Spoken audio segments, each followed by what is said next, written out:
तो यहाँ पर एक ग्रेट गेम होने वाली है बहुत बड़ी। अमेरिका जब जब कोई भी वर्ल्ड लीडर उसके हित में काम नहीं करता है तो वो किसी भी हद तक जाकर वो कोई भी हरकत कर सकते हैं। CIA के ऑपरेशंस 2014 से लेकर अब तक इंडिया में ऑब्जर्व करो, एक चीज तो क्लियर दिखती है कि इन्होंने पुतिन जो है वो इन चीजों से डरने वाला नहीं।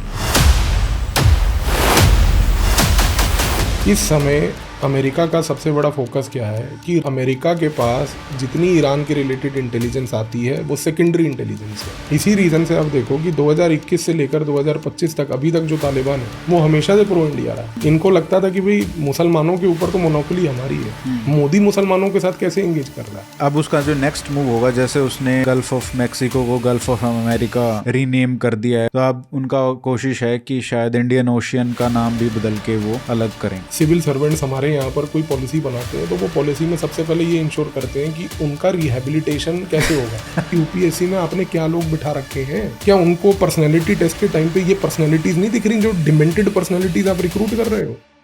Pakistan will do some kind of terrorist activity again, woman centric कुछ एक्टिविटी दिखेगी आपको।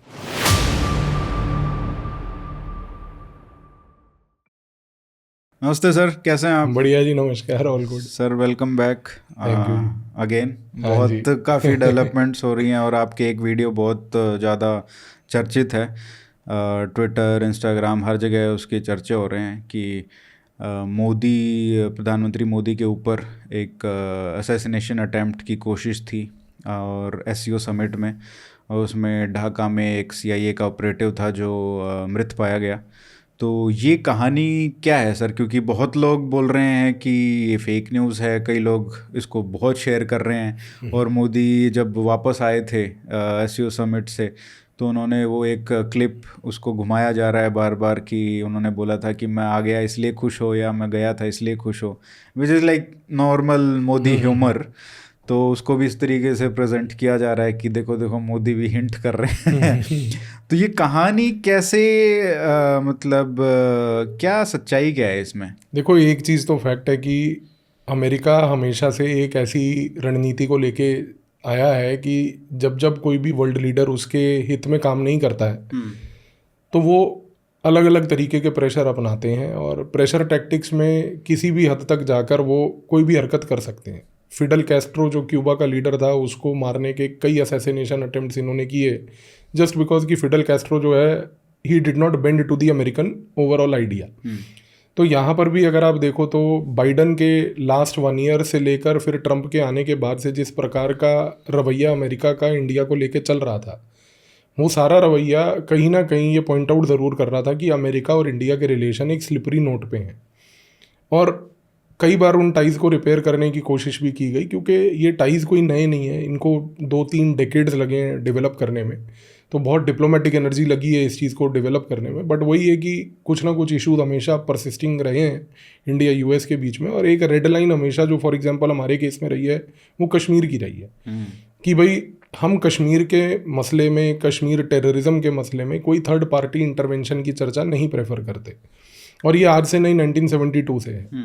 लेकिन अनफॉर्चुनेट रियलिटी ये है कि अमेरिका ने जब से ट्रंप ने बार बार ऑपरेशन सिंदूर के बाद से ये स्टेटमेंट्स देनी चालू करी, फजूल की बेतुका स्टेटमेंट्स, जिसकी वजह से रिलेशनशिप और डिटीरियोरेट हुए।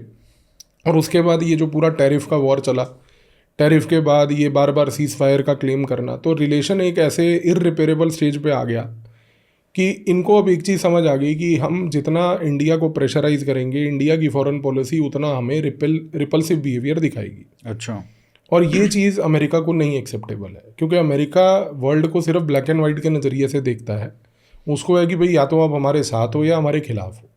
अब इंडिया का SCO में जाना, चाइना से एंगेज करना, फॉर दैट मैटर रशिया से तेल कंटिन्यूसली खरीदते रहना, रशिया के साथ अलग अलग प्रोजेक्ट्स को और एक्सप्लोर करना, इस तरीके से अमेरिका को एक चीज़ अब समझ आने लग गई कि इंडिया एक पॉइंट पर एक ऐसा स्टेट बन चुका है कि जिसको वो टैकल नहीं कर पा रहे। तो वो बेसिकली उनकी खुद की फ्रस्ट्रेशन है कि अमेरिका सोच रहा है कि मतलब एक इंडिया जैसी कंट्री जिसको आज इस स्टेचर पर लाने में मेरा एक काफ़ी बड़ा रोल रहा है, वो स्टेट आज की डेट में इतना अपने आप को ऑटोनोमस कैसे डिक्लेयर कर सकता है।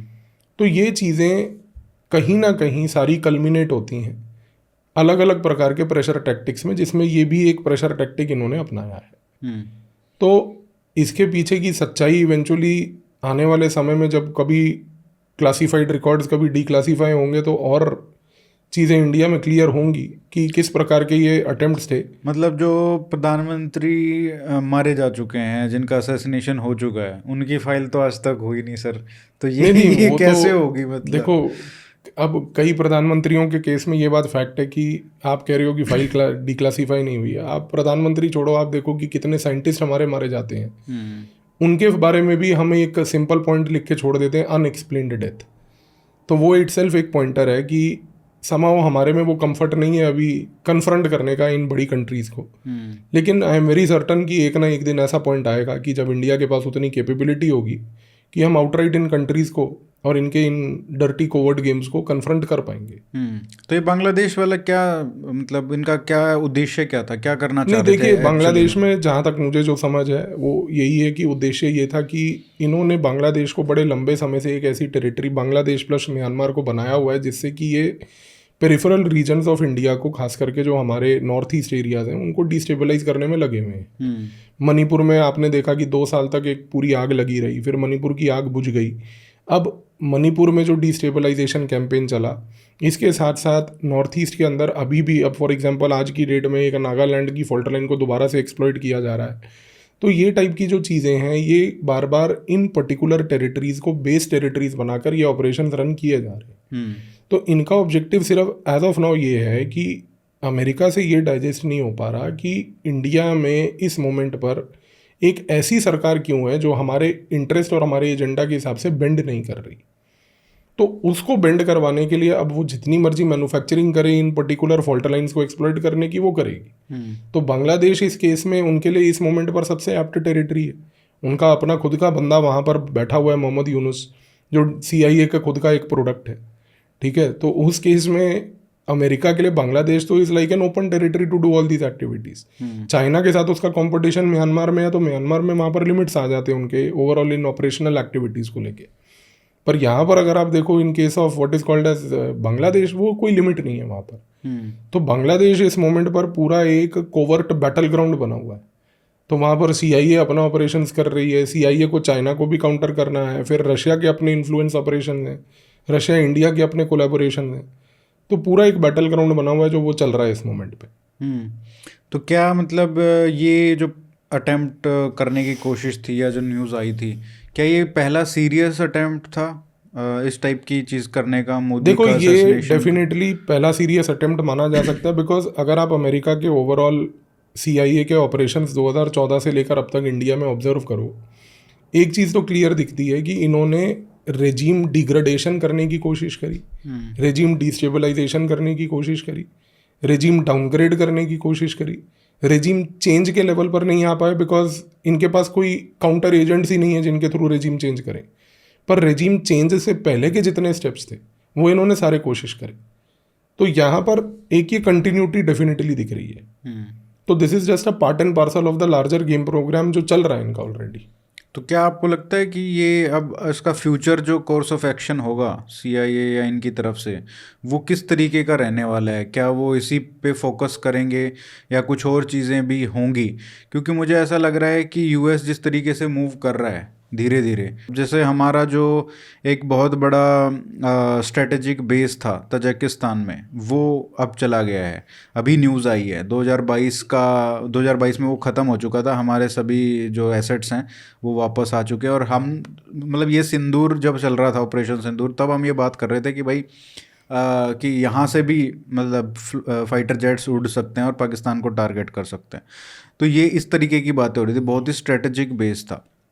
उसी तरीके से आप देख लीजिए आर्मीनिया और अजरबैजान का जो डील हुआ, जो कॉरिडोर बना जिसको ट्रंप कॉरिडोर कहते हैं, जिस बेसिकली चबार से जो ईरान से फिर आर्मीनिया में और फिर उधर आगे हमारे जो गुड्स वगैरह जाते थे, तो वो एक तरीके से उस पर भी कहीं ना कहीं अब ये ब्लॉक लग गया है।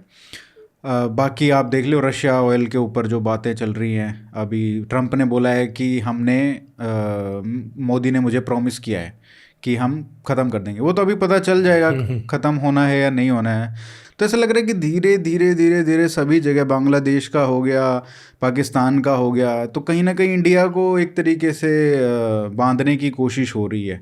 और ऐसा भी नहीं कि चाइना की तरफ उनका कुछ प्लान है, क्योंकि चाइना से तो वो अभी मिले हैं, G2 की बातें हो रही हैं। और तो ये लग क्या रहा है, मतलब क्या हो रहा है, हमारे पीछे ही क्यों पड़ा हुआ है ये नहीं आदमी? नहीं, ऐसा नहीं है कि वो मतलब कुछ ऐसी चीज़ है। देखो यहाँ पर सबसे पहली चीज़ ये है कि अमेरिका को एक चीज़ की क्लैरिटी ये है कि at any point of time वो रशिया और चाइना कलेक्टिवली दोनों को टैकल नहीं कर सकता। तो या तो वो अपनी एनर्जी रशिया को टैकल करने में लगाए और या फिर चाइना को लगाए।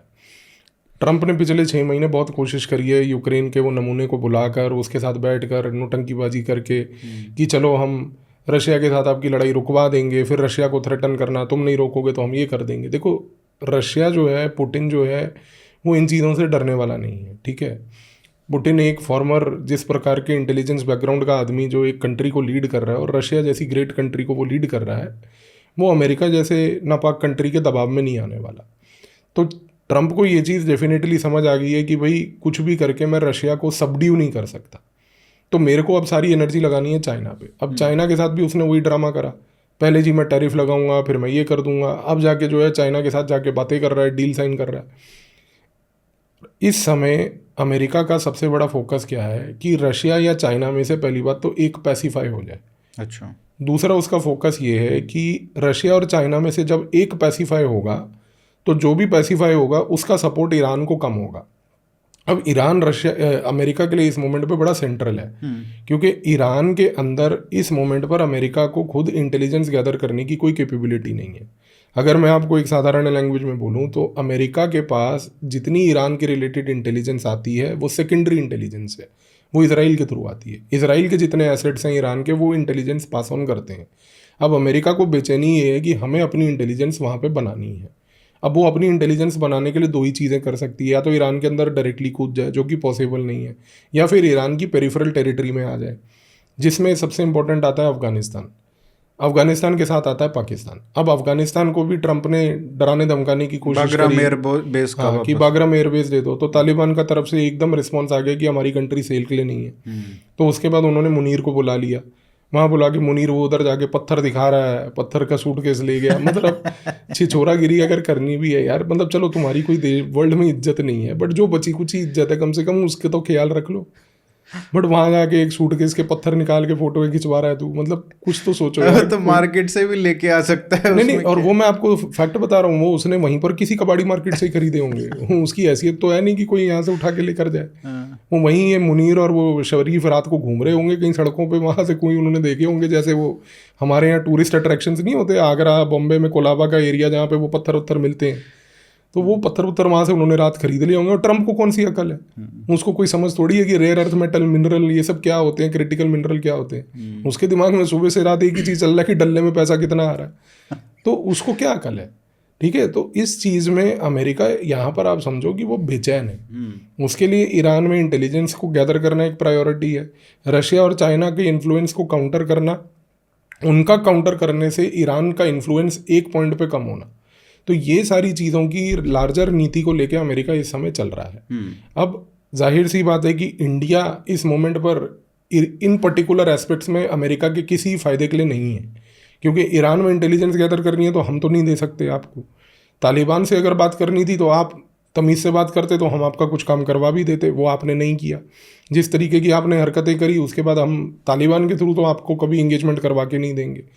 तो एक चीज़ तो फैक्ट हो गई है कि इस पूरे प्रोसेस में हमें ये देखना है कि जब हम ये कहते हैं कि इंडिया आइसोलेट हो रहा है, तो आइसोलेट कर कौन रहा है? कर रहा है अमेरिका। पर वो कर क्यों रहा है वो जब आप समझोगे, क्योंकि उसकी अपनी इंटरेस्ट यहाँ पर फुलफिल नहीं हो रहे, तो वो प्रायोरिटी नहीं दे पा रहा है आपको। This is the main problem today.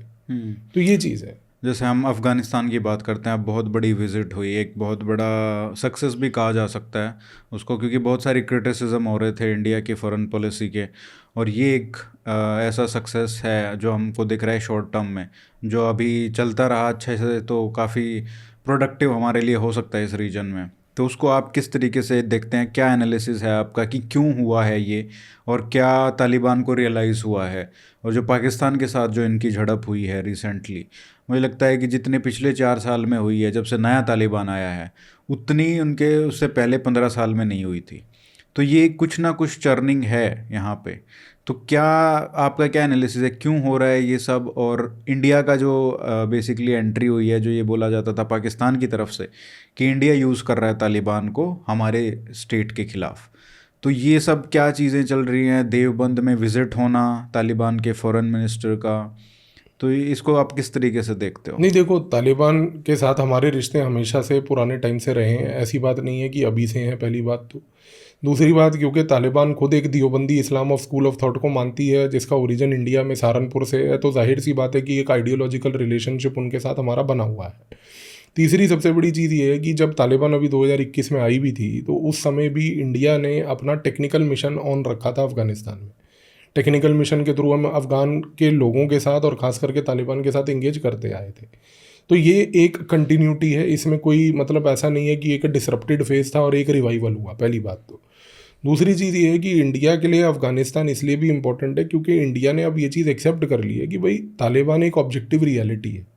इस मोमेंट पर अफगानिस्तान में अगर कोई सरकार चलाने की परिस्थिति में है तो वो केवल तालिबान है, तालिबान के सिवाय कोई और नहीं है। बट सर मेरे को ये बताओ आप कि जब वे पुरानी वाली जो तालिबान सरकार थी, जो पूरी तरीके से अमेरिकन कंट्रोल्ड थी, राइट, उनका पूरा दखल था और पाकिस्तान के साथ भी उनके ऐसे ख़राब रिश्ते नहीं थे, मतलब हमसे तो फिर भी थोड़ा डिस्टेंस था, बट जो ये बोला जाता है कि जो हामिद करजई था उसका ब्रदर वो पूरा ड्रग उसमें नहीं, अब्दुल्ला तो प्राइम मिनिस्टर प्रेसिडेंट वाली थी, बट उनका कोई ब्रदर था वो भी इन्वॉल्व था ड्रग के एम्पायर में आईएसआई के साथ, तो इनके रिश्ते ऐसे ख़राब नहीं थे।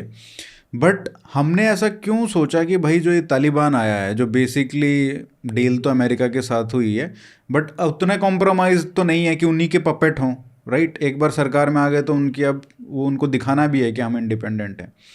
तो एक वो पाकिस्तान के साथ भी उनका जिस तरीके से चल रहा है, तो हमको ये रियलाइज़ क्यों नहीं हुआ कि भाई हम क्यों भाग रहे हैं यहाँ से? नहीं, देखो आप एक चीज़ को समझे नहीं। सबसे बड़ी बात ये है कि आप एक चीज़ को समझो कि अफ़गानिस्तान में जो पश्तून्स थे, जो आज भी पश्तून्स हैं, अगर आप पश्तून्स की एक हिस्ट्री को कभी पढ़ते हो तो आप एक चीज़ ये देखते हो कि पश्तून्स आज से कई साल पहले, कई सेंचुरीज पहले, वो बेसिकली हिंदू बुद्धिस्ट फिलोसफी को मानने वाले ट्राइबल लोग थे। Pashtuns over a period of time, जब उमायद कैलिफेट इस्लाम में आया था, तो उसके टाइम पे पहली बात तो वो इस्लाम में कन्वर्ट हुए। दूसरा, जब वो कन्वर्ट भी हुए तो उन्होंने अपने ट्राइबल कोड ऑफ कंडक्ट को हमेशा वैसे का वैसे रखा, पश्तून वाली कोड जिसको वो कहते हैं। इस्लाम में कन्वर्ट होने के बाद जब सूफ़ी इस्लाम की मूवमेंट पूरी चल रही थी, तो सूफ़ी इस्लाम की मूवमेंट को भी इन पश्तून वाली कोड वाले लोगों ने अपनाया। तो यहाँ पर हमने ये चीज़ देखी कि ये लोग सबसे पहले हिंदू बुद्धिस्ट फिलोसफी को मानने वाले लोग इस्लाम में कन्वर्ट हुए, इस्लाम में कन्वर्ट होकर ये सूफ़ी इस्लाम को मानने लगे। ये सूफ़ी इस्लाम को ब्रिटिश के टाइम तक मानते थे। ब्रिटिश के टाइम पर जब ब्रिटिश इंडिया में आई, इंडिया में आने के बाद पूरे मुस्लिम्स जो इंडिया साउथ एशिया के सब कॉन्टिनेंट में रहते थे, उनमें एक इंट्रोस्पेक्शन हुई कि ब्रिटिश ने हमें डिफीट कैसे किया। तो उस समय बहुत सारे काउंटर मूवमेंट्स मुस्लिम वर्ल्ड में चालू हुए, खास करके इंडिया के कॉन्टेक्स्ट में अगर हम बात करें। सैयद अहमद खान की एक मूवमेंट आई थी, अलीगढ़ मूवमेंट कहते हैं उसको। उस मूवमेंट में ये बोला गया कि भाई, सैयद अहमद खान का थॉट था कि भाई मुसलमान आज की डेट में पिछड़ा इसलिए क्योंकि उसने अंग्रेज़ी नहीं सीखी, तो अंग्रेज़ी सीखो, अंग्रेज़ों के पिट्ठू बन जाओ। तो अलीगढ़ मुस्लिम यूनिवर्सिटी का कंसेप्चुअलाइजेशन ये हुआ था कि we will create what is called as English speaking, English educated Muslims, जो ब्रिटिश के साथ काम करेंगे। पर बाकी सारे मुस्लिम्स ने ये थॉट को नहीं माना, और उसी टाइम पे अलीगढ़ मूवमेंट का एक काउंटर मूवमेंट उठा था जिसका नाम था दियोबंदी इस्लाम। तो ये जो दियोबंदी इस्लाम उस समय उठा 1860s में, इन्होंने ये बात बोली कि अगर आज मुस्लिम्स पीछे रह गए हैं और ब्रिटिश आगे बढ़ गए हैं, तो कहीं ना कहीं हम में कमी है, जिसके लिए हमें इंट्रोस्पेक्ट करना होगा। हमें इंट्रोस्पेक्ट करके देखना होगा कि हम में ऐसी क्या कमी थी कि जिसकी वजह से हम सोशली और इस पूरे प्रोसेस में पीछे रह गए। अब ये दियोबंदी इस्लाम जब सहारनपुर में बना, तो ये दियोबंद के जो स्कॉलर्स होते थे, ये बेसिकली दियोबंद से लेकर पूरे नॉर्थ इंडिया में ट्रैवल करते थे। उस समय का ये पूरा जो प्रेजेंट डे पाकिस्तान से लेकर अफ़गानिस्तान के एरिया तक ये लोग जाया करते थे। अफ़गानिस्तान में जो पश्तून्स थे, जो ऑलरेडी सूफ़ी मुस्लिम्स थे, उनको ये दियोबंद इस्लाम की आइडियाज़ बहुत पसंद आई। उनको ये लगा कि भाई दियोबंद इस्लाम इंट्रोस्पेक्शन पे फोकस कर रहा है। सूफ़ी वाले जो मुस्लिम्स होते हैं वो भी इंट्रोस्पेक्ट करके अपने आप अपने भगवान से कनेक्ट करने के अलग अलग तरीके ढूंढते हैं।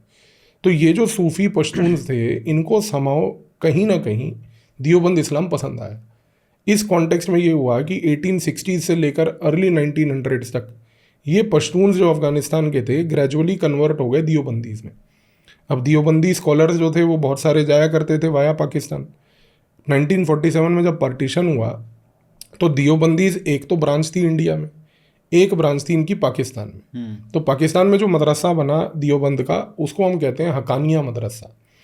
हकानिया मदरसा जो था वो पाकिस्तान के दियोबंदी से। अब प्रॉब्लम क्या थी, पाकिस्तान में हकानिया दियोबंदीज जो थे जिन्होंने अपना हकानिया मदरसा बनाया था, उनको था कि पाकिस्तान में शरिया आएगा, पर शरिया तो आया नहीं। जिन्ना भी मर गया, जिन्ना के मरने के बाद तो पूरे पाकिस्तान में मिलिट्री रूल चालू हो गया।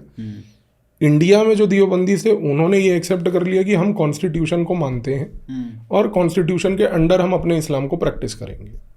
तो यहाँ पर इंडिया में दियोबंदीज को क्लियर आइडेंटिटी थी, पाकिस्तान के दियोबंदीज को आइडेंटिटी क्लियर नहीं थी, वो स्ट्रगल कर रहे थे। तो 1970s में जब सोवियत के खिलाफ जिहाद चालू हुआ, उस जिहाद के दौरान ये चीज़ हुई कि अमेरिका ने सऊदी अरेबिया की मदद लेके ये जो दियोबंदीज थे, खास करके जो पश्तून्स के साथ जुड़े हुए थे अफगानिस्तान के हकानिया वाले, इनको वहाबी इस्लाम में कन्वर्ट करने की कोशिश करी। तो 1970s में जब सोवियत के खिलाफ जिहाद चालू हुआ तो एक हाइब्रिड वहाबी दियोबंदी कैटेगरी क्रिएट हुई, वहाँ पर एक आइडेंटिटी क्रिएट हुई। और ये कैटेगरी ने बेसिकली सोवियत के खिलाफ जिहाद लड़ा। जिहाद लड़ने के बाद जब वो जिहाद ख़त्म हुआ 88 में, तो 1994 तक एक सिविल वॉर कंडीशन थी, जिसके बाद ये जो वहाबी दियोबंदीज थे इन्होंने बनाई तालिबान 1.0। और वो भी पूरी बैकिंग फुल डीप स्टेट हाँ, पाकिस्तान वो पूरी पाकिस्तान की डीप स्टेट बैक्ड थी, अमेरिका की डीप स्टेट बैक्ड थी, सऊदी अरेबिया बैक्ड थी। इसीलिए आप देखो कि उस समय जब तालिबान 1.0 मुल्ला उमर की लीडरशिप में आई भी थी, जो मुल्ला उमर था खुद भी फॉर दैट मैटर, वो यही प्रकार का वहाबी दियोबंदी प्रोडक्ट था। और उस बंदे ने जब अपनी तालिबान शुरू करी तो आप देखो कि उस समय Pakistan was the one of the first countries to give diplomatic recognition to Taliban. बिल्कुल। और सऊदी अरेबिया, यूएई वगैरह ने भी करा। इस कॉन्टेक्स्ट में एक चीज़ आपको क्लियर हो जानी चाहिए कि 2001 में जब यूएस का इन्वेजन हुआ अफगानिस्तान में 9/11 के बाद, तो ये जो हाइब्रिड वहाबी दियोबंदी थे ये वहाँ से भाग गए, पाकिस्तान में आ गए। ये पाकिस्तान में आ गए अपनी जान बचाने के लिए। और इंडिया ने 2003 में जब से वापस से अपना रिवाइवल शुरू करा एंगेज करना हमीद कारज़ई के टाइम पे, तब से इंडिया ने एंगेजमेंट अपना चालू करा खास करके ओरिजिनल इंडियन दियोबंदी वालों से, क्योंकि इंडियन ओरिजिनल दियोबंदीज भी थे वहाँ पर। तो पिछले 20 साल में इंडिया ने ये कॉन्स्टिट्यूएंसी नर्चर करी है विच इज़ दी इंडियन दियोबंदी वाली। और जब ये कॉन्स्टिट्यूएंसी नर्चर करी तो आज जो ये तालिबान 2.0 आया है, ये हेबतुल्ला खुंडसदा वाला, ये आज की डेट में इंडियन दियोबंदी इस्लाम को मानने वाला तालिबान है। तो इस कॉन्टेक्स्ट में आप जो मर्जी कोशिश कर लो, अब जो वो पुराने एलिमेंट से हाइब्रिड वाले वहाबी दियोबंदी वाले वो ऑलमोस्ट निकल चुके हैं। अब बचा है सिर्फ प्योरेस्ट फॉर्म ऑफ दियोबंदी जो इंडियन दियोबंदी वाला है। इसी रीज़न से आप देखो कि 2021 से लेकर 2025 तक अभी तक जो तालिबान है वो हमेशा से प्रो इंडिया रहा है और वो कभी भी इंडिया के खिलाफ कोई काम नहीं करेगा। तो इस केस में आप ये एक्सपेक्ट करो कि भाई अफगानिस्तान के साथ हमारे रिश्ते एकदम से कैसे इंप्रूव हुए, तो ये बैकग्राउंड जानना बहुत ज़रूरी है कि कैसे इंप्रूव हुए। कि उसको मतलब एकदम नहीं हुआ है, वो 15-20 साल, ये पिछले 15-20 साल का एफर्ट है जो अब हमारे को फ्रूट ला के दे रहा है यहाँ पे। तो आपको लग रहा है कि जो आगे जाके मतलब अगले 5-10 साल में रिश्ते और बेहतर होंगे? क्योंकि ये भी बोला जा रहा है कि पाकिस्तान ने यूएस को कहीं ना कहीं प्रॉमिस किया है कि हम आपको बागराम एयरबेस भी दिलवा देंगे लड़ाई करके या कुछ भी करके, और वकान कॉरिडोर का भी आपको एक्सेस दिला देंगे। तो ये सब बातें हो रही हैं, और जबकि इंडिया भी एक तरीके से उसको काउंटर करने की कोशिश कर रहा है अच्छे रिलेशन बिल्ड करके। तो क्या लग रहा है कि हमारा एम्बेसडर वहाँ पे होगा, फुल एम्बेसी वहाँ पे सेटअप होगी, क्या फ्यूचर लग रहा है? नहीं, फ्यूचर यही है बिल्कुल क्लियर कि पाकिस्तान अपनी तरफ से जो मर्जी कोशिशें कर ले। पाकिस्तान बेसिकली प्रोडक्ट बेचता है मार्केट में। वो सोचता है कि भाई मैं अफगानिस्तान के अंदर जाके बागराम इनको दिलवा दूंगा, वखान कॉरिडोर दिलवा दूंगा, क्योंकि मैंने फिर वही बोला, अमेरिका का इंटरेस्ट इस मोमेंट पे क्या है, उसको चाइना को न्यूट्रलाइज करना है, उसको ये इंश्योर करना है कि चाइना के रिलेटेड इंटेलिजेंस प्राइमरी लेवल पर गैदर कर पाए। वखान कॉरिडोर इसलिए चाहिए उसको क्योंकि वो ट्राई जंक्शन पे है। इसके साथ साथ उसको बागराम एयरबेस चाहिए क्योंकि वहाँ से जिंजियांग 1 घंटा दूर है। तो उसको इस मोमेंट पर ये चाहिए कि जो पूरा जिंजियांग प्रोविंस है, जहाँ पर इस समय लोपनूर करके जो साइट है जहाँ पर पूरा चाइना अपना न्यूक्लियर टेस्टिंग कर रहा है, न्यूक्लियर आर्सेनल बना रहा है, उसका इंटेलिजेंस एक्सेस उसको चाहिए। तो वो एक बेस बनाना चाहता है बागरम में। अब तालिबान वो बेस देने को तैयार नहीं है। इंडिया पहले ही बोल चुका है कि जो तालिबान कहेगा हमारी वही नीति है। रशिया ने तालिबान को सबसे पहले रिकॉग्नाइज किया। रशिया ऑलरेडी बोल चुका है कि बागरम तो हमने बनवाया था, आपका है, आप कंट्रोल करो। तो यहाँ पर एक ग्रेट गेम होने वाली है बहुत बड़ी। और जहाँ तक पाकिस्तान है, वो कोई सिग्निफिकेंट एक्टर है नहीं यहाँ पर, ठीक है। आप अनदर 2 साल वैसे भी वेट कर लो, ट्रंप चला जाएगा, ट्रंप के बाद आना किसी और ने है नहीं, खास करके इस लीनिएज वाले लोगों ने। तो एनीवे ये सारी चीज़ें टेम्पररी हैं, ये कोई बहुत ज़्यादा लॉन्ग टर्म एक यूएस का विजन नहीं दिख रही है यहाँ पर। कहीं ना कहीं ये वापस से उस सिचुएशन की ओर दर्शाता है जब 1947 में भारत का विभाजन हुआ था। उसका एक बहुत बड़ा मतलब उनका ये था कि स्ट्रेटेजिक इंटरेस्ट था ब्रिटिश का कि वो पाकिस्तान के इस एरिया को कार्व आउट करना चाहते थे, क्योंकि उनके एक तो एयरफील्ड्स इसमें थे जो बेसिकली सोर्टीज़ रन करते थे, और वो रशिया और चाइना, यहाँ पे जो रशिया का वो होता था जहाँ पे न्यूक्लियर टेस्टिंग चलती थी, क्योंकि ब्रिटिश पीछे थे थोड़ा आर्म्स रेस में, जो न्यूक्लियर आर्म्स रेस, तो वो एक तरीके से सर्वेलेंस रखना चाहते थे। तो उनका इंटरेस्ट था कि वो वहाँ से सर्वेलेंस करेंगे रशिया में क्या चल रहा है। तो इसीलिए उन्होंने पीओके का जो पूरा रीजन है वो पाकिस्तान को इसलिए ही दिया था, ताकि, क्योंकि इंडिया ने मना कर दिया था कि भाई हम तो आपको मतलब आज़ादी मिलने के बाद कोई एक्सेस नहीं मिलेगा। बट पाकिस्तान तो मतलब शुरू से ही ऐसा ही एक क्लाइंट स्टेट रहा है, तो उन्होंने, उनको कोई वो नहीं था, वो तो उनका ही क्रिएशन है, तो इसलिए ये हुआ। तो कहीं ना कहीं फिर वापस से हम वही देखो, न्यूक्लियर वाला ही एंगल है, और उनको चाइना, यहाँ पे चाइना आ गया, पहले रशिया था। देखो हिस्ट्री ऑलवेज रिपीट्स इटसेल्फ, वो तो है फैक्ट है, तो वो तो कहीं ना कहीं ना किसी तरीके से रिपीट करेगी। तो कहीं ना कहीं मतलब ये भी है कि अफगानिस्तान को अगर उनको फ़ायदा है, मतलब पाकिस्तान को कट करके उनको दे देना चाहिए शायद एक्सेस, क्योंकि अगर हिस्ट्री से हमको सीखें तो अगर हम ब्रिटिश को एक्सेस दे देते, उस टाइम तो हमारा रशिया के साथ ऐसा कुछ था नहीं, तो अगर हम दे देते तो हो सकता है कि पूरा कश्मीर हमारा होता और चाइना का भी कोई इंटरफेरेंस नहीं होता। तो ये चलो उस समय खैर हमारे को ये सब स्ट्रेटेजिक थिंकिंग के बजाय कुछ रोमांटिसिज्म में ज़्यादा इंटरेस्ट था हमारी लीडरशिप। हाँ, मतलब ये तो हम आज पता चल रहा है कि क्या क्या गेम हो रहा था, हम तो अभी भी वही बिना खड़क बिना ढाल के। स्ट्रेटेजिक थिंकिंग उस समय नहीं थी, उस समय सारी थिंकिंग ये थी कि भाई हम रोमांटिसिज्म इंटरनेशनल रिलेशंस में कैसे नहीं, मतलब ये भी देखो ना सर, आप आज भी कहाँ पढ़ाया जाता है ये सब, आज तो यही पढ़ाया जाता है कि फ्रीडम मूवमेंट चली, उसकी वजह से आज़ादी मिल गई। प्रॉब्लम ये है कि जो पूरा हमारा एजुकेशन का जो स्ट्रक्चर है वो अनफॉर्चुनेटली बड़ा फ्लॉड है। हाँ, ठीक है ना। अब आयरॉनिकल बात ये है कि आप एक साधारण सा मैं उदाहरण देता हूँ कि जो कॉमन सेंस कहती है, आप देखो कि एक थ्योरी मैन्युफैक्चर की गई है जिसको हम कहते हैं आर्यन इन्वेजन थ्योरी, और हम कहते हैं कि भाई इंडिया में हड़प्पन सिविलाइजेशन थी, जो हमारी सरस्वती सिविलाइजेशन थी, वो किसी कारण से खत्म हो गई, कुछ एनवायरमेंटल कारणों की वजह से, जो कि द्रविडियन सिविलाइजेशन नहीं, आप ये देखो कि इंडस वैली सिविलाइजेशन थी, वो किसी कारण से खत्म हो गई फॉर सम एनवायरमेंटल रीजंस, जिसकी वजह से सरस्वती रिवर का डिजर्टिफिकेशन हुआ, वो खत्म हो गई, और उसके बाद यूरोप से बाहर से लोग आए। मतलब कॉमन सेंस लगा के देखो, ये जो पूरा एक हिस्टोरियन ब्रिगेड था, leftist liberal so called historian brigade, जिसमें बड़े अपने आप को सेल्फ प्रोक्लेम्ड प्रसिद्ध हिस्टोरियंस थे जिन्होंने ये मिथ मैन्युफैक्चरिंग करी है पूरी, आप कॉमन सेंस से ये बात बताओ कि यार अगर कोई एरिया में डिजर्टिफिकेशन हो गया तो क्या उस एरिया में आउटसाइड से माइग्रेशन होगी? मतलब आप ये कहना चाह रहे हो कि आर्यन बाहर से आए, वो बाहर से एक ऐसे एरिया में आए जहाँ पर डिजर्टिफिकेशन था, और आर्यंस क्योंकि यूरोप से आए तो उनको संस्कृत लैंग्वेज आती थी। मतलब आप ये चीज़ को समझो ना, हमारे यहाँ पर तो यही चीज़ पढ़ाई गई है कि आर्यंस केम फ्रॉम आउटसाइड। आज बच्चा यही तो कहता है कि Aryans were basically people from the steppes region. तो आप ये सोचो कि यार जब इस कंट्री में ये हालात है कि पिछले 75 साल से ये इतिहास पढ़ाया जा रहा जो था ही नहीं, ये तो इन्होंने मैन्युफैक्चर किया बाद में, जब उनकी पहली जो झूठ थी कि भाई यहाँ पे आए और लड़ाई हुई, इनको डेसिमेट कर दिया, जब उनको कंकाल नहीं मिले, इतने मास ग्रेव्स नहीं मिले, तो उन्होंने बोल दिया नहीं माइग्रेशन हुआ था, जब ये यहाँ पे खत्म हो गया था। मैं आपको वही कह रहा हूँ कि आप जो ये बातें कह रहे हो कि यार ये स्ट्रेटेजिक चीज़ें हमारे से छुपाई गई हैं। आज एक बड़े प्रसिद्ध ऑथर हैं, इनफैक्ट मैंने आपके चैनल पे उनके पॉडकास्ट भी देखे और मैं उनको बहुत मानता हूँ, इकबाल चंद्र मल्होत्रा जो हैं, उनकी बहुत बेहतरीन किताबें हैं जिन्होंने उन्होंने सारी उन किताबों में ये चीज़ों को, फैक्ट्स को उजागर किया। एग्जैक्टली। एंड उनकी किताबें बड़ी वेल रिसर्च्ड हैं, मुझे बहुत पसंद भी हैं उनकी।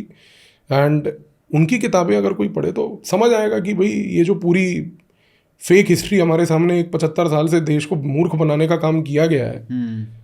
इसी रीजन से आप देखो, आपने ये जो अभी क्वेश्चन पूछा था ना कि तालिबान की विजिट को लेके क्रिटिसिज्म हो रहा है, वो क्रिटिसिज्म करने वाले भी यही लोग हैं। इनको लगता था कि भाई मुसलमानों के ऊपर तो मोनोपोली हमारी है, मोदी मुसलमानों के साथ कैसे एंगेज कर रहा है, ठीक है ना। तो क्योंकि इनको उन्होंने 2014 में तो यही कहा था कि मोदी तो गुजरात में ऐसा बैकग्राउंड है, वो दुनिया से कैसे डील करेगा, अमेरिका में तो बैन है, अमेरिका से कैसे डील करेगा। तो उनको सिर्फ ये चीज आज की डेट में हर्ट कर रही है कि भाई मोदी आज की डेट में तालिबान से एंगेज करके तालिबान को बुलाकर दियोबंद का रिलेशन एक्सप्लोर कर रहा है, और वो भी ओपन लेवल पर।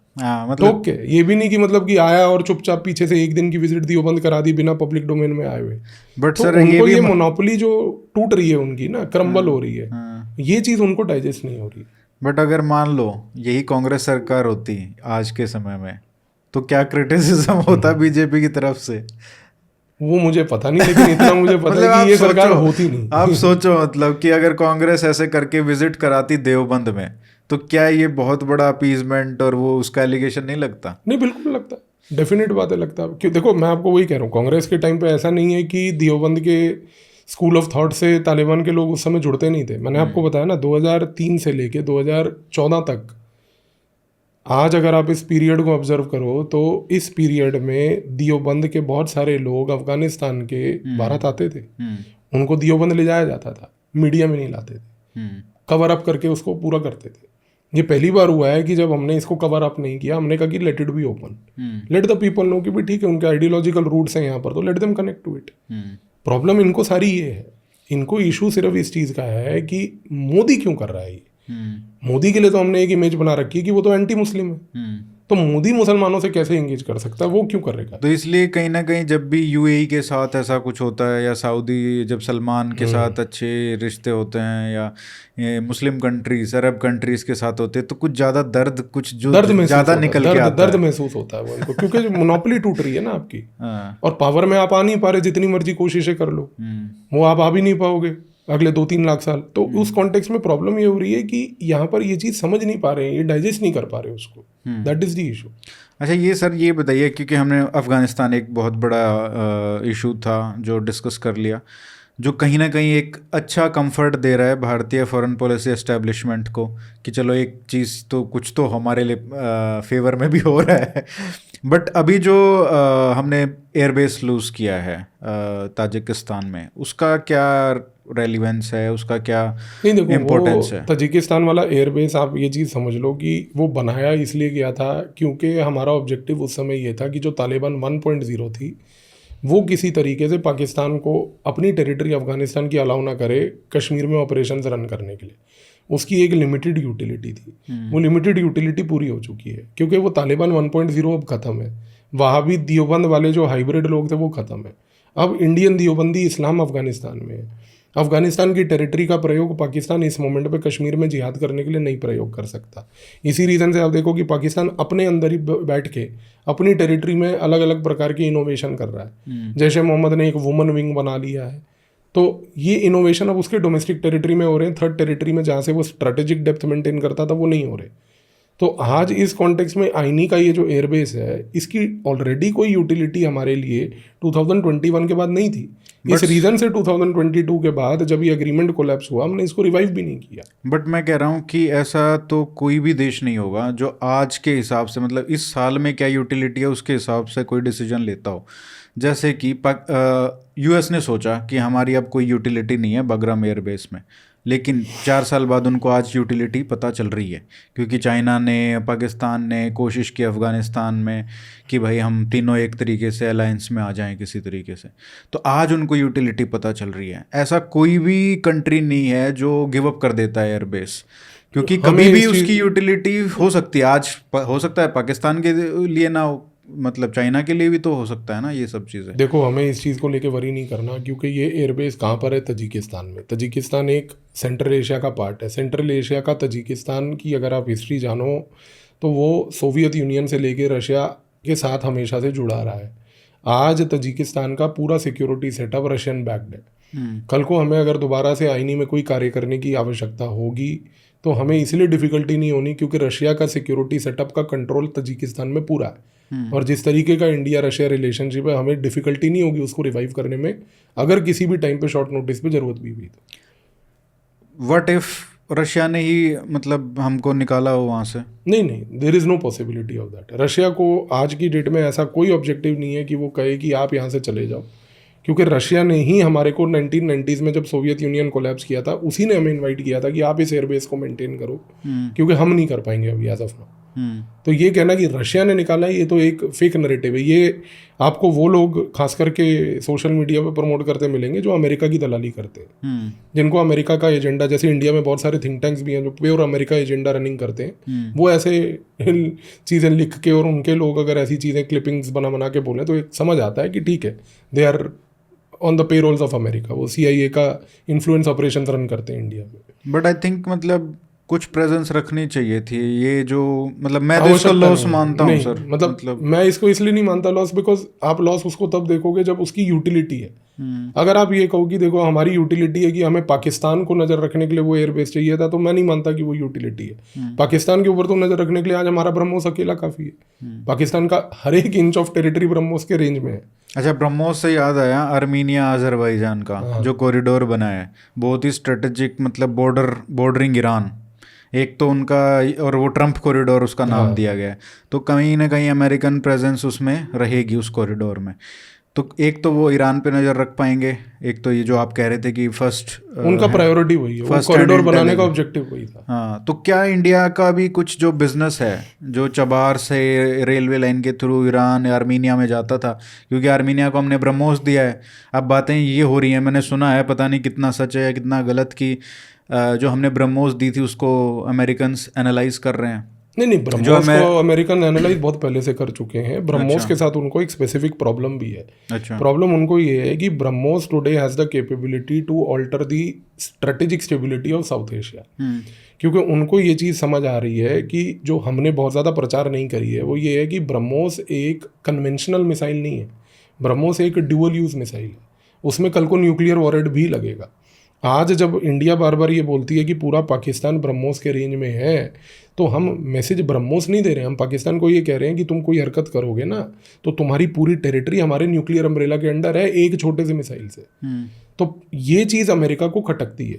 और दूसरा, अमेरिका को सबसे ज़्यादा ब्रह्मोस को लेकर इरिटेशन ये है कि भाई ये जो को वेंचर था इंडिया रशिया का, इंडिया आज इसको मल्टीपल कंट्रीज में एक्सपोर्ट कर रही है, thereby limiting America's market. तो ब्रह्मोस को जितना हम एक्सपोर्ट करेंगे, जितने दूसरे देश ब्रह्मोस लेंगे, उतना अमेरिका की मार्केट लिमिट होगी। तो अमेरिका, आप समझने की कोशिश करो, वो व्यापारी माइंडसेट है। कोई व्यापारी नहीं चाहेगा आज की डेट में कि भाई आदमी ब्लिंकिट से सामान खरीदे, और लाला जी नहीं चाहेंगे कि मेरी दुकान से जो है सामान ना लिया जाए।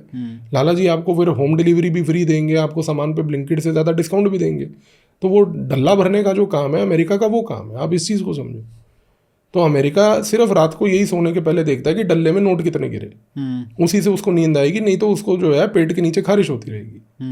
तो अमेरिका को दिक्कत ये आ रही है कि भाई ब्रह्मोस जो है, एक तो उसकी ड्यूअल यूज कैपेबिलिटी, उसके बाद इंडिया भरपूर मात्रा में उसको पूरे वर्ल्ड में एक्सपोर्ट कर रहा है। आज पेरिफेरल कंट्रीज हैं, कल और भी कंट्रीज होंगी। तो क्वेश्चन ये है कि इससे लिमिट कौन हो रही है, किसकी मार्केट हो रही है? अमेरिका की मार्केट हो रही है। क्योंकि वो एक ऐसा ऑफेंसिव वेपन है कि फिर उसके बाद जो छोटा मोटा चूरन जो बेचता है यूएस कि अपने को डिफेंड करो, तो फिर वो भी शायद लोग ना खरीदें, क्योंकि उनके पास ब्रह्मोस आ गई तो दूसरा क्यों लेगा। वही मैं आपको कह रहा हूँ ना कि जब किसी देश ने ब्रह्मोस ले लिया तो वो ब्रह्मोस से एक लेवल आगे की चीज़ लेगा ना। अब वो ब्रह्मोस से 2 लेवल नीचे की चीज़ तो लेगा नहीं। तो ये चीज़ अमेरिका को खटक रही है। इसी रीज़न से आप देखो कि अमेरिका इंडिया रशिया से भी इरिटेटेड है, इंडिया के आत्मनिर्भरता से भी इरिटेटेड है, ब्रह्मोस से भी इरिटेटेड है, क्योंकि अमेरिका हमेशा से इंडिया को, और इंडिया की कुछ सरकारें भी फॉर दैट मैटर, अमेरिका के नौकर बन के ही रही हैं। तो अमेरिका को ये चीज़ नहीं समझ आ रही है कि यार ये जो मेरा हमेशा से नौकर रहा था, ये आज मालिक कैसे बन रहा है। यही चीज़ इन्होंने स्टार्ट करके पूरा ड्रामा कर रखा है। That is the principal issue.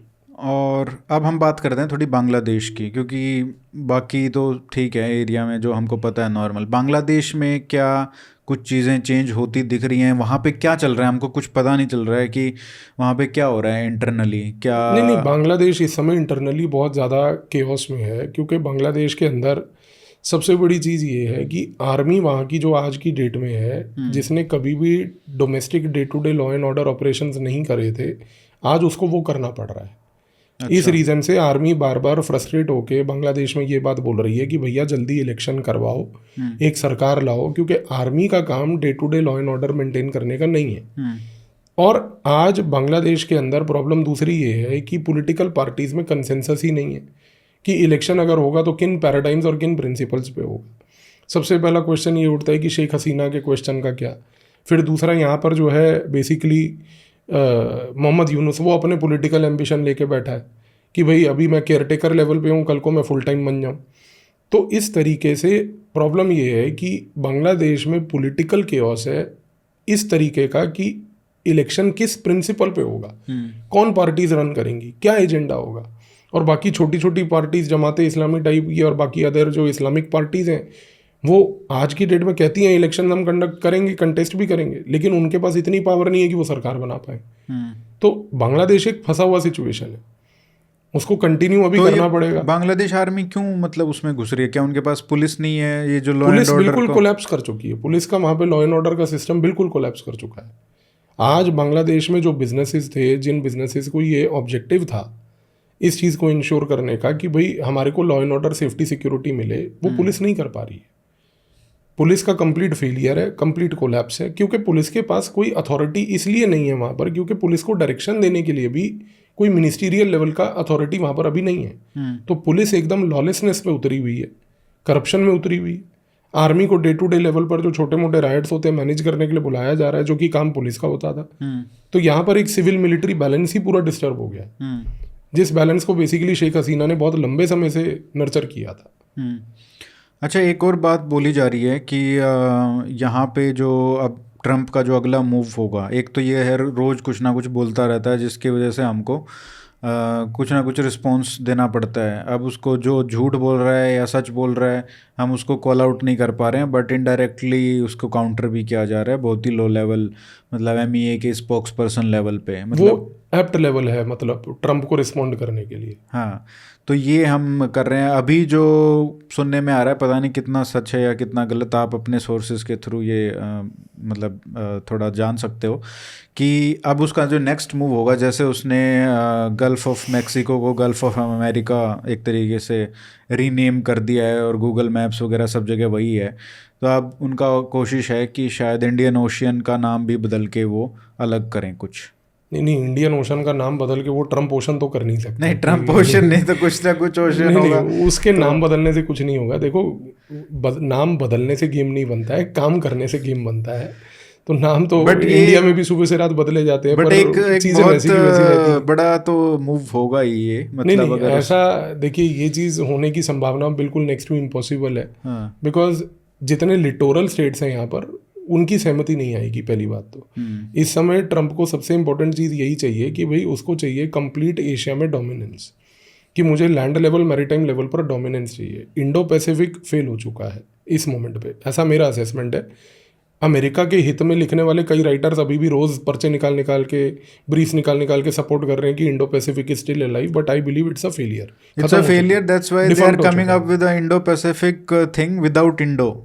नहीं, वो भी हम कहना मुश्किल है कि वो विदाउट इंडो, बिकॉज अभी तो जो अमेरिका के इन्फ्लुएंस ऑपरेशन रन करने वाले थिंक टैंक्स इंडिया में, वो तो अभी भी लगे हुए हैं सुबह से रात रोज पेपर निकाल के कि Indo Pacific is alive, Indo Pacific में एनर्जी करेंगे, ये करेंगे, वो करेंगे, कुछ नहीं हो रहा है, डिफंक्ट हो चुका है, क्वाड खत्म हो चुका है, क्वाड खत्म हो चुका है, इंडो पैसिफिक खत्म हो चुका है, ऑकस में कोई प्रोग्रेस नहीं है, ऑकस को क्या डायरेक्शन देना था वो भी नहीं पता है इनको। तो क्वेश्चन ये है कि ये जो पूरा मैरीटाइम फ्रंट है ये एक समय वेकेंट पड़ा है, तो यहाँ पर अब सबसे बड़ी बात यह है कि क्या इंडिया के पास वो डायरेक्शन है कि एक मल्टीपोलर कॉन्टेस्ट यहाँ पर क्रिएट करे, let's say with Russia, with France, with other like minded countries. वो कैसे कि भाई आज अगर यूएस का इन्फ्लुएंस मान लो इस एरिया में घटता है तो somebody has to fill the shoes. India अकेला तो नहीं कर पाएगा, इंडिया को एक मल्टीलैटरल एफर्ट ही लगाना पड़ेगा। उसमें क्या इंडिया रशिया और फ्रांस को एकजुट करके ला सकता है, या फ्रांस और इंडिया आ सकते हैं, या रशिया और इंडिया अकेले आ सकते हैं। तो ये चीज़ आगे देखने वाली होगी, जो मुझे लगता है जो एक फ्यूचर कॉन्टेस्ट इस एरिया में देखने को मिलेगा आपको। तो इसमें क्या मतलब दो मुझे जो बहुत ही बड़े स्ट्रेटेजिक लोकेशन लगते हैं, एक तो ऑफकोर्स अंडमान एंड निकोबार है, तो क्या वहाँ पे कुछ हम मतलब वहाँ पे हम स्ट्रेटेजिकली ऐसा क्या करें कि जो यूएस है उसको झटका लगे, मतलब ऐसा कुछ करना चाहिए कि भाई नहीं, हमें इस मोमेंट पर अमेरिका को झटका देने के बजाय अपनी प्रायोरिटी ये रखनी चाहिए सबसे पहले, जिससे अमेरिका को ऑटोमेटिक झटका लगेगा, वो है कि अपने यहाँ पर थिएटराइजेशन को फैसिलिटेट करना। हमारे मिलिट्री डॉक्ट्रिन्स इस मोमेंट पे बहुत अग्रेसिव लेवल पर चेंज हो रहे हैं। हम प्रोफेशनल मिलिट्री एजुकेशन पीएमई से लेकर पूरे मिलिट्री की day to day functioning, doctrinal level changes, अभी हमने एम्फीबियस डॉक्ट्रिन को भी अपना डिक्लासीफाई किया, ये सब जो चीज़ें कर रहे हैं, इसके साथ साथ हमें लॉन्ग रन में थिएटराइजेशन पे फोकस करना है। ये थिएटराइजेशन थोड़ा समझाइए जो लोगों को नहीं ये पता। थिएटराइजेशन का मतलब होता है कि आप आर्मी, नेवी, एयरफोर्स को एक साधारण लैंग्वेज में कलेक्टिवली यूज़ करो जॉइंटनेस के थ्रू। हम लोगों ने हमेशा अभी तक सीलोज के थ्रू यूज़ किया है कि आर्मी अलग काम करेगी, नेवी अलग करेगी, एयरफोर्स अलग करेगी। जिस प्रकार के अब कॉन्फ्लिक्ट्स वर्ल्ड में हैं उसमें कंबाइंड एफर्ट की आवश्यकता है। तो कंबाइंड एफर्ट के लिए अलग अलग थिएटर बनाने पड़ते हैं। तो हर थिएटर में सारी फोर्सेस जॉइंटली काम करती हैं। अंडमान का जो थिएटर है वो एक ऑलरेडी ट्राई सर्विसेज कमांड कहलाया जाता है। वहाँ पर ऑलरेडी 3 सर्विसेज हमारी जो है कलेक्टिवली काम कर रही हैं। तो हमें सबसे पहले ये करना है कि जो बिपिन रावत थे जिन्होंने थिएटराइजेशन कॉन्सेप्ट को इनिशिएट किया था, जो अभी उसके बाद चल रहा है, उस काम को अग्रेसिव लेवल पर फैसिलिटेट करना है ताकि थिएटराइजेशन हो जाए। एक बार थिएटराइजेशन इंडिया में स्टार्ट होता है तो ऑटोमेटिकली इस चीज़ में अमेरिका को झटका लगेगा, क्योंकि बहुत सारा कंपोनेंट थिएटराइजेशन का इंडिजिनस होगा, बहुत सारा आर्सेनल उसका इंडिजिनस होगा, और ये चीज़ फिर अमेरिका टॉलरेट नहीं करेगी। तो अमेरिका को झटका देने के लिए अंडमान में कुछ नहीं करना है, आप थिएटराइजेशन करो, उससे अमेरिका को ऑटोमेटिक झटका लगेगा। वहाँ पे आपको क्या स्कोप लगता है हमारे स्ट्रेटेजिक एस्टेब्लिशमेंट बनाने का और वहाँ पे बेस स्ट्रॉन्ग करने का, हमारी प्रेजेंस, मिलिट्री प्रेजेंस स्ट्रॉन्ग करने का?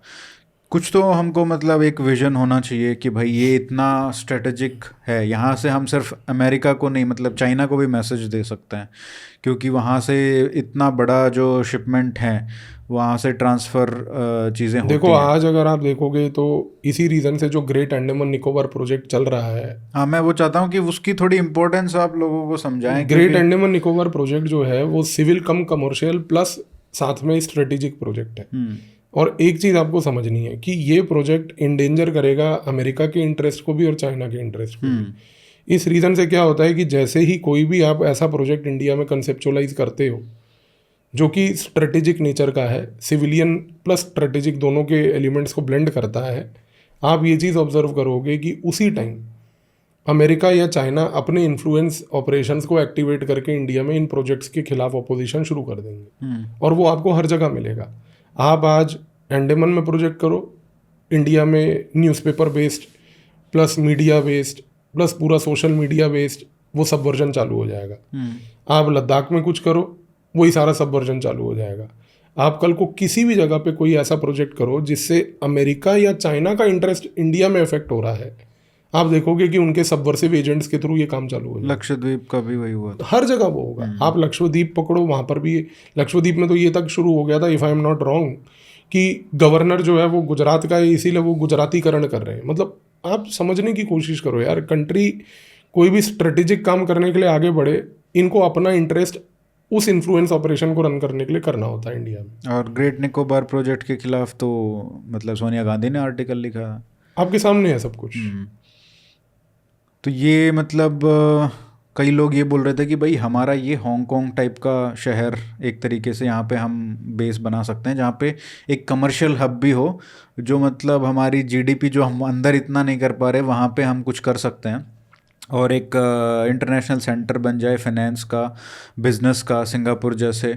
और एक तरीके से मतलब स्ट्रेटजिक तो है ही ये बेस, तो ये हम क्यों नहीं कर सकते? मतलब अगर आप देखो कि लक्षद्वीप है, चाहे अंडमान निकोबार है, वहाँ पे आप ये इतने सारे जो लोग देश छोड़ के जा रहे हैं किसी भी कारण से, लाइक उनको फर्स्ट वर्ल्ड सर्विस उनको चाहिए, या उनको फ्रीडम फ्रॉम आरक्षण चाहिए, जो ये बोलते हैं लोग कि हमको यहाँ पे कंपटीशन नहीं है, कम्पिटिटिव स्पिरिट नहीं है, आरक्षण चलता है, तो ये सारे ये एन्क्लेव्स में हम क्यों नहीं कर सकते? मतलब आप एग्जाम्पशन दे दो, उनको एन्क्लेव बना दो ऐसे फ्रीडम कि भाई जो सिंगापुर, जो हांगकांग, जो यूएस में जिस तरीके के रूल्स हैं, और वहाँ पे गवर्नेंस बहुत अच्छी है, क्योंकि इट्स देर वहाँ पॉलिटिक्स तो है नहीं, वहाँ पे सिर्फ सेंटर का वो गवर्नर, लेफ्टिनेंट गवर्नर का राज रहता है, तो वहाँ पे वो भी आप कर सकते हो।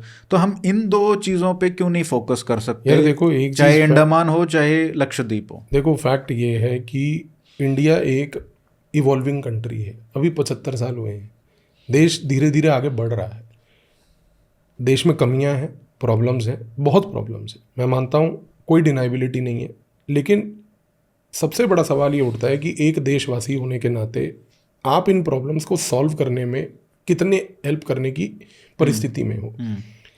आज अनफॉर्चुनेट चीज़ जो मैंने देखी है वो ये है कि जितनी भी देश की प्रॉब्लम्स हैं उसको उजागर करना एक बात है, उसको क्रिटिसाइज करना एक बात है, दोनों चीज़ें लॉजिकल और वैलिड भी हैं, पर पल्ला झाड़ के ये कह देना कि भाई देश जाए खड्डे में, हम तो देश छोड़ के जा रहे हैं, ये भगोड़े लोग अगर देश छोड़ के जा रहे हैं प्लीज़ लेट देम गो।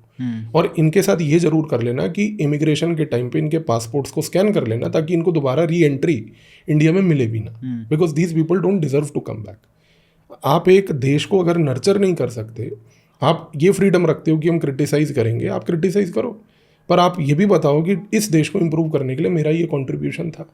नहीं, वो मैंने आज तक कभी नहीं देखा उसमें। ठीक है, लेकिन जो लोग करते भी हैं उनको क्या मतलब, उनको क्या इंसेंटिव है? कोई सरकार वाला तो फिर वही पूछता नहीं है। देखो आज अगर आप यही फिर वही बात बोल रहे हो कि हर चीज में हमें इंसेंटिव क्यों चाहिए? नहीं, मैं कह रहा हूँ कि अगर मैं आज मैं ये चीजें बोलता हूँ कि भाई मैं मान लो कि ये करना चाहिए, कौन सुनने वाला है? कोई नहीं सुनने वाला। ऐसा नहीं है, देखो बात ये नहीं है कि कौन सुनने वाला है, बात ये है कि आप अपनी बात को सुनाओ, आप अपनी बात को लोगों तक पहुंचाओ, आपकी बात ऊपर तक एक ना एक दिन पहुंचेगी। हाँ, ये जरूर है, मैं एक चीज मानूंगा कि इंडिया में कोई भी डिसीजन ओवरनाइट नहीं होता, बट सर यहाँ डिसीजन मेकिंग स्लो है। अगर आप जैसा कह रहे हो कि हांगकांग जैसा अगर हमारे को मान लीजिए बनाना है अंडमान निकोबार को, 20-30 तो साल वो 20 से 30 साल का प्रोजेक्ट है, ठीक है। तो यहाँ पर ये पेशेंस आपको रखनी है। हमारी पूरी पॉपुलेशन इम्पल्सिव हो चुकी है, हमें चाहिए कि भैया हमने रात को एक रील बना दी, अगले दिन सुबह हमारे को एक्शन होना चाहिए। देश ऐसे नहीं चलते, ठीक है ना। तो हमें ये चीज़ समझनी है, ये इम्पल्सिवनेस जिस दिन छूटेगा, एक रिस्पॉन्सिबिलिटी के तहत, एक रिस्पॉन्सिबल सिटीजन होने के नाते अगर हम देश में अपना काम अपने हिसाब से करेंगे जो एक देशवासी को करना चाहिए, आई एम वेरी सर्टन देश आगे भी बढ़ेगा और प्रॉब्लम्स का हल भी होगा। बट मैं कह रहा हूँ कि जैसे जो लोग जा भी रहे हैं किसी भी कारणवश से, भाई उनको मतलब मान लो कोई करोड़ों रुपए टैक्स दे रहा है और उसको फिर मतलब मानसून में उसकी गाड़ी डूब जा रही है, तो ये सारी जो प्रॉब्लम्स हैं ये रियल प्रॉब्लम्स है और उन पे मतलब साल दर साल सिचुएशन ख़राब ही होती जा रही है। ऐसे ऐसे जो गवर्नेंस की जो चीज़ें हैं, लोकल गवर्नेंस की, अब कोई इस तरीके की फैसिलिटी की वजह से अगर देश छोड़ के जा रहा है तो लॉस तो हमारा भी है। बिल्कुल है। तो हमको तो इंसेंटिव बनाना चाहिए कि भाई लोग ज़्यादा से ज़्यादा यहाँ पे रहें, और सिर्फ ये नहीं रहें, बाहर के भी जो अमीर लोग हैं वो भी आए, जो टैलेंट है वो भी आए। मैं फिर वही कह रहा हूँ कि अभी जो ये आप ब्रेन ड्रेन की बात कर रहे हो, और फिर आप कह रहे हो कि वो ब्रेन ड्रेन को रिवर्स भी किया जाए, ये ओवरनाइट नहीं होने वाला, ओवरनाइट नहीं होने वाला है। बट ये जरूर है कि इन चीज़ों को लेकर जो इम्प्रूवमेंट के पैरामीटर्स हैं, वो आप जो माइक्रो लेवल की पॉइंट बता रहे हो कि भाई घर के बाहर गाड़ी खड़ी थी और बारिश आई, पानी में डूब गया। गुड़गांव में अक्सर यही होता है, गुड़गांव पूरा गटर गांव बन जाता है। तो इस चीज़ को समझने की कोशिश करो कि ये पूरे फ्रेमवर्क को हमने एक मैक्रो लेवल से स्टार्ट किया है। भारत की सबसे बड़ी कमी क्या थी कि भारत में इंफ्रास्ट्रक्चर ही नहीं था, इन द सेंस कि यहाँ पर जिस प्रकार के हाईवेज आपके पास होने चाहिए थे, जिस प्रकार के एक्सप्रेसवेज होने चाहिए थे, वो भी नहीं थे। अभी ये मैक्रो लेवल पर काम की शुरुआत हुई है। अब आप कम से कम ये देखते हो कि एक्सप्रेसवेज एटलीस्ट बन रहे हैं। मैं ये नहीं कहूँगा कि बन गए पूरे, पहले भी थे, अभी भी हैं और बन रहे हैं। धीरे धीरे जहाँ तक मुझे लगता है ये मैक्रो टू माइक्रो लेवल तक चीज़ परकोलेट करेगी, पर टाइम लगेगा। मैं वो ठीक है, मैं मैक्रो की ही बात कर रहा हूँ, क्योंकि हमको ये बोला जाता है कि भाई सबसे बड़ी प्रॉब्लम क्या है हमारी चाइना से, जब हम कंपेयर करते हैं कि यार डेमोक्रेसी वाली प्रॉब्लम है कि इतने सारे लोग हैं। मैं तो कहता हूँ कि आप जो चाइना ने किया है उसको आप कॉपी करके मतलब अंडमान निकोबार और लक्षद्वीप में तो कर सकते हो। नहीं, जो चाइना ने किया है वो हम इसलिए नहीं कर सकते, चाइना ने, सिंगापुर ने, हांगकांग ने, जो चाइना ने किया ना वो हमें करना चाहिए था 1947 में। हमने वो चीज़ नहीं करी, इस रीज़न से हम आज तक भुगत रहे हैं। उसका एग्जाम्पल मैं आपको दे देता हूँ। चाइना ने अपनी कंट्री में सबसे पहले एजुकेशन को कम्प्लीटली स्टेट बैक्ड फ्री रखा था। चाइना ने ये बोला था कि आप अपने टैलेंट और मेरिट के बेसिस पे पायलट बनना चाहते हो, डॉक्टर बनना चाहते हो, इंजीनियर बनना चाहते हो, हिस्टोरियन बनना चाहते हो, जोग्राफर बनना चाहते हो, राइटर बनना चाहते हो, सरकार आपकी मदद करेगी और सरकारी एजुकेशन प्रोवाइड करेगी। आज चाइना के पास जो स्किल है, जो टैलेंट है, उस स्किल प्लस टैलेंट की वजह से चाइना आज अमेरिका से कम्पीट जो कर रहा है और अमेरिका को घुटने पे ले आता है बार बार, वो उसकी एजुकेशन पॉलिसी का नतीजा है। हमारे पास वो एजुकेशन पॉलिसी पहले दिन से नहीं थी, क्योंकि मैंने फिर वही बोला, हमें उस समय रोमांटिसिज्म में इंटरेस्ट था। आप एक नया देश बना रहे हो 1947 में, आप एजुकेशन पॉलिसी ये बनाते कि everything will be state backed. मतलब आप यूनिवर्सलाइजेशन ऑफ एजुकेशन उस समय विजुअलाइज नहीं कर पाए, आपने यूनिवर्सलाइजेशन ऑफ एजुकेशन नहीं करी, स्किल बिल्डिंग कुछ नहीं करी, और आज आप सुबह से रात शोर मचाते हो हमने आईआईटी बना दिए। अरे आईआईटी बना के क्या उखाड़ लिया आपने? नहीं, आईआईटीज और उस पे ज्यादा फोकस किया, जो यूनिवर्सिटीज थी, कॉलेजेस, उस पे ज्यादा फोकस किया, जबकि प्राइमरी एजुकेशन पे ज्यादा आप आईआईटी की बातें कर रहे हो यार, प्राइमरी एजुकेशन से लेकर स्कूल एजुकेशन तक आपने आदमी को अनपढ़ रखा। तो आप चीज़ों को समझो, ये जो फ्लॉज है ना, अब यहाँ पर जब मैं ये पॉइंट बोलता हूँ ना तो फिर लोग शुरू हो जाएंगे ये मोदी भक्ति कर रहा है, ये नेहरू को क्रिटिसाइज कर रहा है, आज की प्रॉब्लम नेहरू की, आज की प्रॉब्लम नेहरू की प्रॉब्लम। अरे यार अब जो प्रॉब्लम फाउंडेशनल है वो फाउंडेशनल है बस। अब उस समय नेहरू था मोदी नहीं था तो मेरी गलती नहीं है वो। अब जो है उससे सवाल पूछना पड़ेगा, ठीक है ना। अब आप ये चीज़ को रेक्टिफाई नहीं कर सकते। आज हर एक एमपी एमएलए के कहीं ना कहीं कॉलेज के एफिलिएशन है, और ये बात आप भी जानते हो, सारी दुनिया जानती है। पेड सीट्स आज की डेट में हर कॉलेज में जो इंजीनियरिंग से लेकर मेडिकल तक मिलती हैं वो सबको पता है। 12वीं के बाद मैंने जब अपनी 12th पास करी थी ना, मेरे कोई बहुत ज़्यादा पढ़ाई में इंटरेस्टेड नहीं था। मैं बहुत लोअर मीडियोकर स्टूडेंट था, मीडियोकर भी नहीं, लोअर मीडियोकर। और मुझे ये पता है कि 12वीं के बाद पंजाब में एक स्पेसिफिक कॉलेज में नाम नहीं लूंगा, वहाँ जाकर 10,000 रुपये डोनेशन देके मुझे मैकेनिकल इंजीनियरिंग में एडमिशन मिल गई थी। मैंने की नहीं, मैं तो नमूना बनता एज एन इंजीनियर। जैसे जनरली अगर मैं देखूं अपने कॉन्टेक्स्ट में, क्योंकि मेरे को पढ़ाई में उतना इंटरेस्ट नहीं था, बट द फैक्ट कि एक 10,000 रुपये में सीट बिक रही है, आप इस देश का ये हाल सोचो कि क्या इस देश का हाल है। और आप कह रहे हो कि यार हमें चाइना से कम्पीट कर। आप पहले अपनी एजुकेशन पॉलिसी का तो हाल देख लो यार, आपने कमर्शियलाइज करके उसको क्या भट्टा बिठा दिया देश में। अब सवाल यही होता है कि यहाँ पर क्वेश्चन पूछो तो फिर ये बोलेंगे तुम तो नेहरू को ब्लेम कर रहे हो आज की प्रॉब्लम के लिए। अब भाई he is responsible for it. The question is, will these people accept that responsibility first? That they are the cause of ruin, absolute ruin of India. आप ये चीज सोचो तो नहीं है कि अभी कुछ रेडिकली चेंज हो रहा है। अब तो होगा ही नहीं वो तो सिस्टम यार, जो 70 साल में बैठ गया, जो कमर्शियलाइजेशन हो गई पूरी एजुकेशन की, वो आप अंडू कैसे कर सकते हो? अब तो वो इतनी डीप हो गई है कि अब वो चेंज हो ही नहीं सकती है। There is no possibility to rectify it. अब आप लीस्ट अगर कुछ कर सकते हो तो करिकुलम ही चेंज कर लो, कम से कम जो सच्चा इतिहास है देश के लोगों को वो बता दो। पिछले 11 साल में तो मुझे वो भी नहीं देखते हुए दिख रहा, वो भी नहीं हुआ। एनसीईआरटी तो इनसे 11 साल में बदली नहीं गई यार। आप सच्ची हिस्ट्री बताने को तैयार नहीं हो लोगों को। मतलब वो कब आई थी? 2020 में आई थी शायद वो पॉलिसी, न्यू एजुकेशन वो अभी तक ओल्ड हो चुकी है, लेकिन अभी तक कुछ हुआ नहीं है उस पर। बट वही चीज़ है यार कि यहाँ पर हमें चीज़ ये समझनी है कि जब आप ये प्रॉब्लम्स को हाईलाइट करते हो ना, इन प्रॉब्लम्स के पीछे जो स्ट्रक्चरल इशूज हैं उनको समझना बहुत ज़रूरी है। आज हम चाइना से कम्पीट क्यों नहीं कर पा रहे, क्यों स्ट्रगल कर रहे हैं? क्योंकि हमारे पास स्किल की अवेलेबिलिटी नहीं है। और स्किल क्यों नहीं है? क्योंकि हमारे पास एजुकेशन ही हमारी कमर्शियलाइज थी। प्राइमरी एजुकेशन नहीं है, सेकेंडरी एजुकेशन नहीं है। आप कह रहे हो जी हमने आईआईटी बना दी, बहुत अच्छी बात है जी, आईआईटी बना दी, क्या कर लें उसका बना के? तो ये चीज़ें ऐसे ओवरनाइट रेक्टिफाई नहीं होने वाली। और उससे यही हुआ ना, जो ऑलरेडी जिसके पास मतलब वो एक्सेस था एजुकेशन का, प्रिविलेज्ड क्लास, उसको कैटर किया, बस वही आईआईटी में गया, वही फिर विदेश में गया। ऑब्वियस ही बात है वही होगा, क्योंकि आपने जो ग्रास रूट लेवल पर नर्चरिंग करनी थी वो करी नहीं। एनआरआईज की फनल पाइपलाइन बन गई है। वो फनल इसलिए भी ज़रूरी थी ना क्योंकि फिर पॉलिटिकल फंडिंग भी वहीं से आती थी। तो खैर वो बहुत सारे इश्यूज हैं, but anyway this is where the larger problem lies. तो वापस मतलब फॉरेन पॉलिसी पे आते हैं और नेपाल में क्या हो रहा है अभी? मतलब हमने जो देखा, जेनजी प्रोटेस्ट हुआ, वहाँ पे भी तख्ता पलट हो गया, यहाँ पे भी जेनजी को मतलब वो करने की, इंकरेज करने की कोशिश हुई। बट क्या मतलब वहाँ पे क्या लग रहा है आपको कि अब क्या फ्यूचर है हमारा? उसमें कुछ दखल था? सीआईए की तो बात होती है दुनिया में, चाहे उसने कुछ किया हो चाहे ना किया हो, तो सीआईए का तो नाम आता ही है। नहीं, देखो एक चीज़ तो फैक्ट है कि नेपाल में फ्रस्ट्रेशन बहुत थी लोगों में। मैं कई बार नेपाल जा चुका हूँ और रेगुलर जाता भी हूँ, जितने जो थोड़े बहुत इन्फ्लुएंशियल लोग हैं उनसे मुलाकात भी करता हूँ। परेशान है पॉपुलेशन। परेशान इसलिए क्योंकि एक तो जब से नेपाल में डेमोक्रेसी आई है, पावर लोगों तक परकोलेट नहीं करी, सारी पावर हाईजैक कर रखी है 2-3 पार्टियों ने।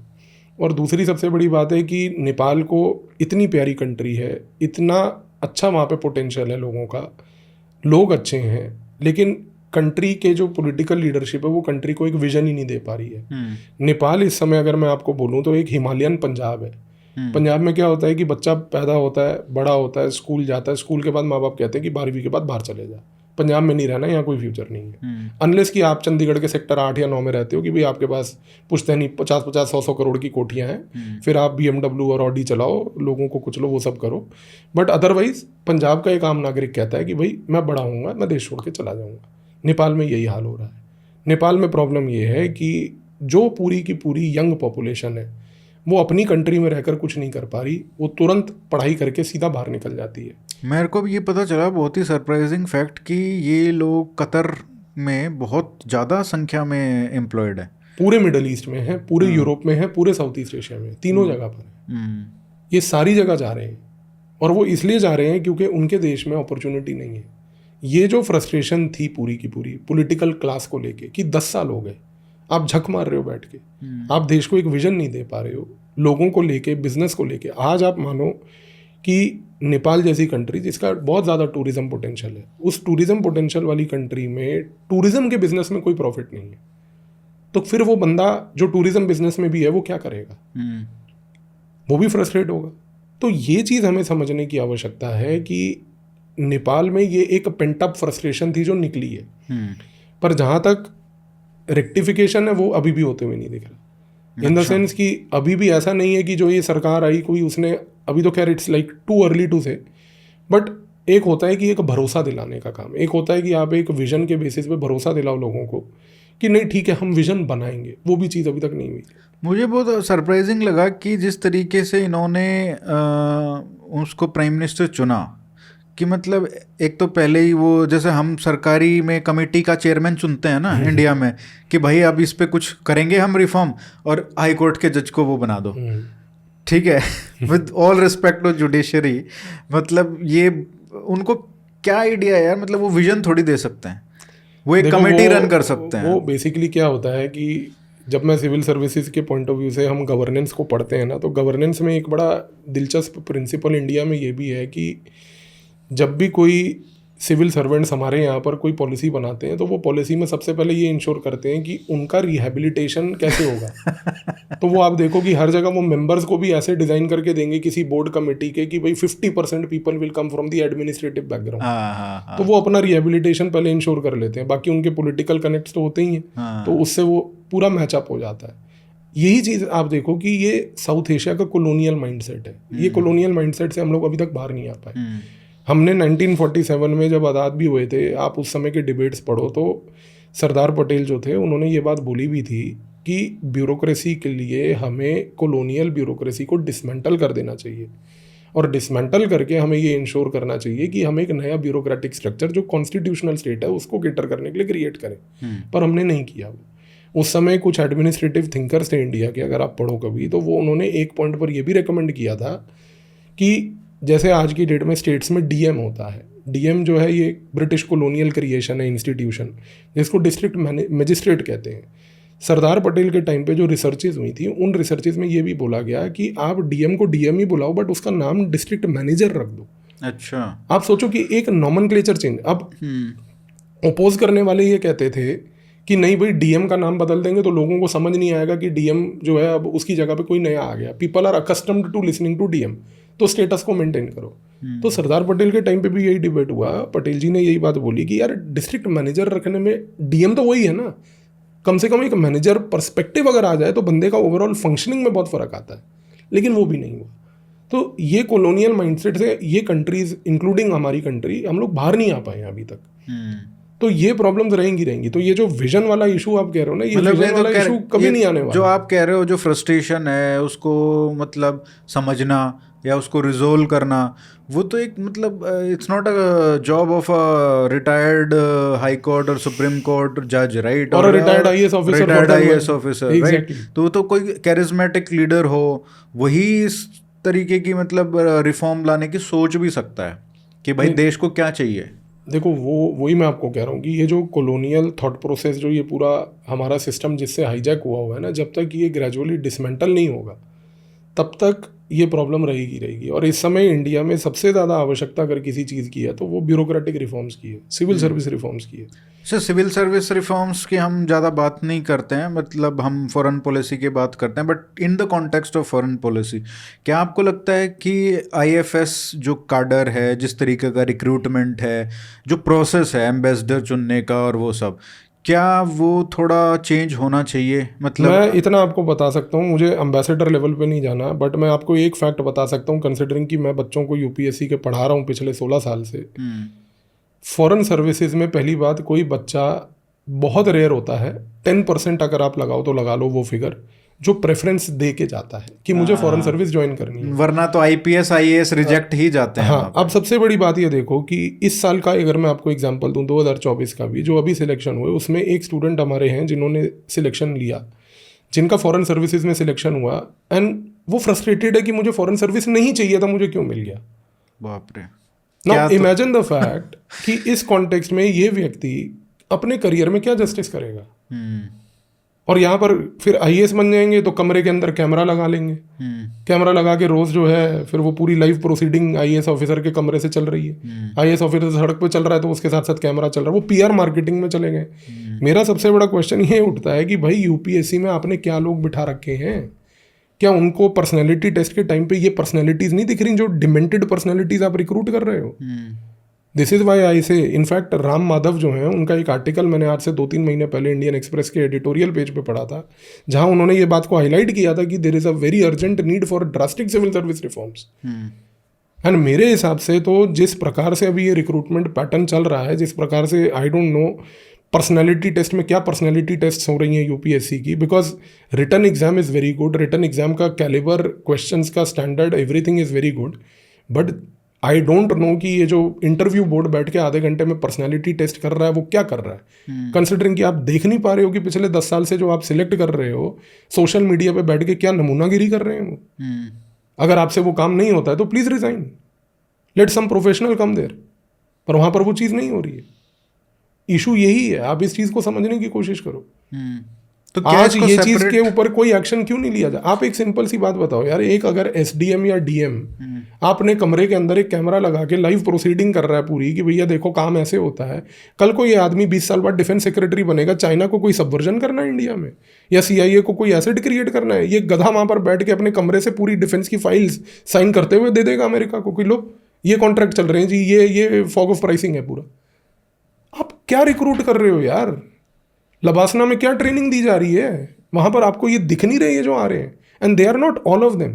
हर बैच में आपको अगर 1000 बच्चा सिलेक्ट हो रहा है तो 100 ऐसे नमूने मिल रहे हैं, 900 आर नॉर्मल पीपल, पर ये 100 को आप डिसमिस क्यों नहीं करते यार, प्रेसिडेंट का पावर इन्वोक करके थ्रो दीज इडियट्स आउट।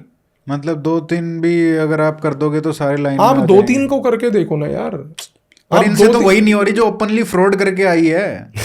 मतलब ये कि फिर छोड़ दो उन चीजों के बारे में चर्चा करेंगे तो यूपीएससी के बहुत कच्चे चिट्टे खुल जाएंगे, जाने दो यार। वहाँ तो क्या चलता है, आईएफएस वाला कुछ तो एग्जाम भी तो सेपरेट कर सकते हैं यार, सब कुछ हो सकता है। देयर इज बहुत सारी कमिटीज के बहुत सारे रिकमेंडेशंस हैं, और बहुत सारे रिकमेंडेशन में बहुत सारी बातें की गई हैं। आज एक सिंपल अगर मैं आपको एक फॉर्मूला दे दूं तो एक कॉमन सेट ऑफ लेट से 5 पेपर्स आप रख दीजिए, 5 पेपर्स सबको देने हैं जो सिविल सर्विस का एस्पिरेंट है। अगर किसी को फॉरेन सर्विस ज्वाइन करनी है तो 2 स्पेशलाइज्ड पेपर, किसी को पुलिस ज्वाइन करनी है तो लेट से 3 स्पेशलाइज्ड पेपर, प्रशासन एडमिनिस्ट्रेशन ज्वाइन करना है तो लेट से 2 या 3 स्पेशलाइज्ड पेपर अलग अलग कर दो, रेवेन्यू ज्वाइन करनी है तो 2-3 अलग स्पेशलाइज्ड पेपर। आप ऐसे कर दोगे, आपको कौन रोक रहा है।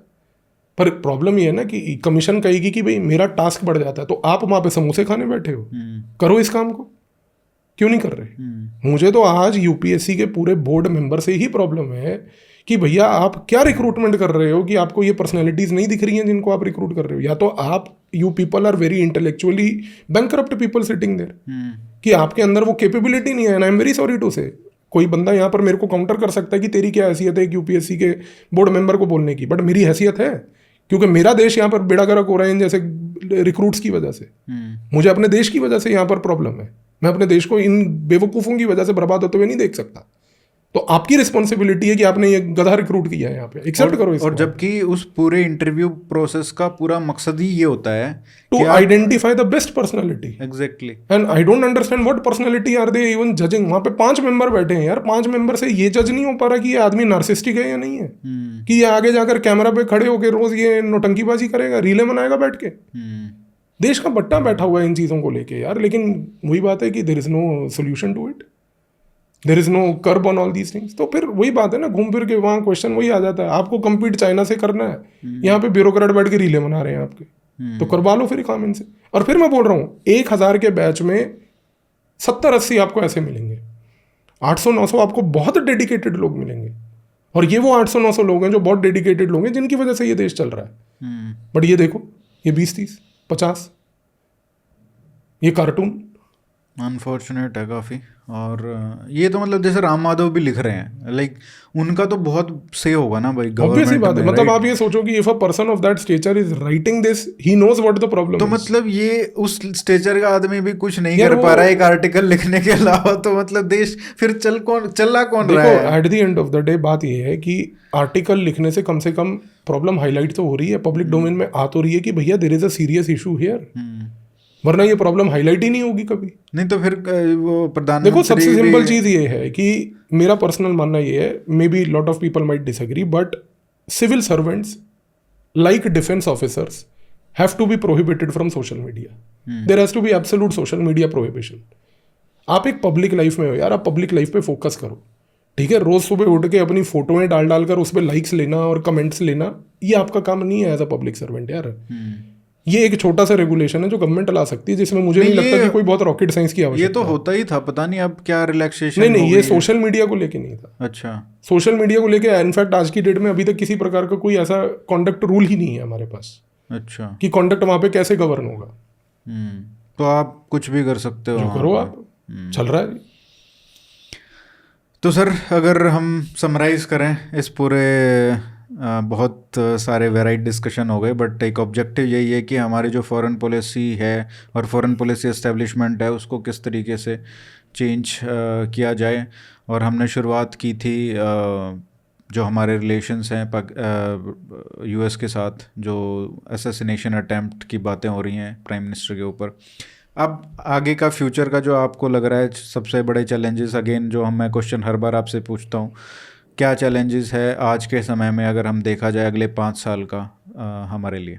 देखो 5 साल का पीरियड तो अब मतलब बड़ा है। चलो 2 महीने कम से कम सर्दियों का क्या चैलेंज 2-3 महीने का भी प्रेडिक्शन करना भी थोड़ा वो हो क्योंकि जाता है। बहुत तेजी से चीजें चेंज। एक चीज तो मैं डेफिनेटली देखता हूँ and I am very certain कि ये होगा, और वो ये है कि Pakistan will do some kind of terrorist activity again, क्योंकि उसको तो बहुत एम्बोल्डन हो चुका है वो। हाँ, क्योंकि अब उसको क्या है ना कि थोड़ा जैसे मतलब हम सिविल सर्विसेज की भाषा में बात करते हैं ना कि आप 3-4 अटेम्प्ट यूपीएससी के दे दिए, हर अटेम्प्ट में फेल हो रहे हो, और सडनली 5वें अटेम्प्ट में आपका टॉप सिंगल डिजिट रैंक आ गया, ओवरनाइट आप सर बन गए। हाँ। तो वो एक जो पावर क्रेजी हो जाता है आदमी कि भाई बावला हो जाता है पावर को लेके कि भाई अब तो मैं बाप बन गया सबका।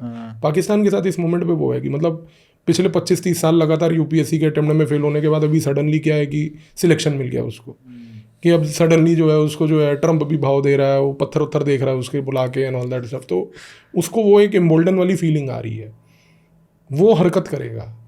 उसका खमियाजा ये होगा कि पॉज्ड ऑपरेशन सिंदूर जो अभी है वो अगर रिवाइव हुआ, ये बहुत ज़्यादा डिस्टेबलाइजिंग होगा, क्योंकि इस मोमेंट पर एक जगह पर अफगानिस्तान में तालिबान, प्रो इंडिया वाला तालिबान, दूसरी जगह पर इंडिया, तीसरी जगह पर to some extent passive China. मैं ये नहीं कहूँगा न्यूट्रल, पैसिव चाइना, क्योंकि चाइना के अपने इंटरेस्ट हैं जिनको अभी उसको फुलफिल ज़्यादा करना है, और वो जो थोड़ा सा एंटी इंडिया एलिमेंट है वो रिड्यूस हो रहा है।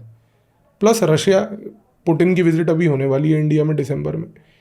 तो समाव मुझे जो लगता है वो ये है कि पाकिस्तान इस कॉन्टेक्स्ट में फिर सिर्फ अमेरिका का एक लूला बेबी बन के बैठ जाएगा, और अमेरिका भी उस समय कितना पाकिस्तान को नर्चर करेगा जब ग्लोबल ओपिनियन पूरा का पूरा पाकिस्तान के खिलाफ होगा, वो देखने वाली चीज़ होगी। तो Pakistan is one thing I definitely see as a awaiting thing happening, because Pakistan अपना रवैया कभी नहीं बदलेगा।